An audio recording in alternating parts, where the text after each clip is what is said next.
অবিলম্বে রাস্তা সংস্কারের দাবিতে প্লাকার্ড হাতে নিয়ে রাস্তায় বসে অবরোধ বিক্ষোভ স্থানীয়দের। ঘটনাটি নদিয়ার শান্তিপুর ২ নম্বর ওয়ার্ডের স্টেশন সংলগ্ন একটি গুরুত্বপূর্ণ রাস্তার। স্থানীয়দের দাবি, গত ৩ বছর ধরে রাস্তাটির অবস্থা বেহাল। জরুরি পরিস্থিতিতে হাসপাতাল সহ কাউকেই কোথাও নিয়ে যাওয়া যায় না। এছাড়া প্রতিনিয়ত দুর্ঘটনার শিকার হচ্ছে এলাকার মানুষ।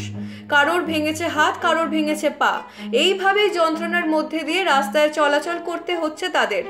অবশেষে ধৈর্যচ্যুত হয়ে রবিবার এলাকার মহিলা পুরুষ একত্রিত হয়ে হাতে প্ল্যাকার্ড নিয়ে রাস্তায় বসে অবস্থান বিক্ষোভ করতে শুরু করে।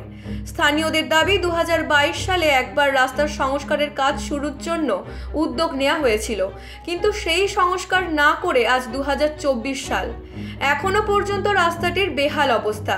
তাই তারা রাস্তা সংস্কারের দাবিতে অবরোধ করতে বাধ্য হয়েছেন। তবে অবিলম্বে যদি রাস্তাটির সংস্কারের কাজ শুরু না হয় তাহলে আগামী দিনে জাতীয় সড়ক অবরোধ করার হুঁশিয়ারি দিয়েছেন এলাকার মানুষ। যদিও পরবর্তীতে ঘটনাস্থলে পুলিশ গেলে অবরোধ তুলে নেয় স্থানীয়রা।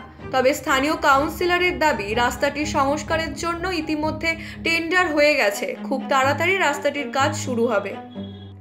নদিয়া থেকে সুরজিৎ দাসের report, U Bangla TV. U Bangla TV, হৃদয় ছুঁয়ে যায়।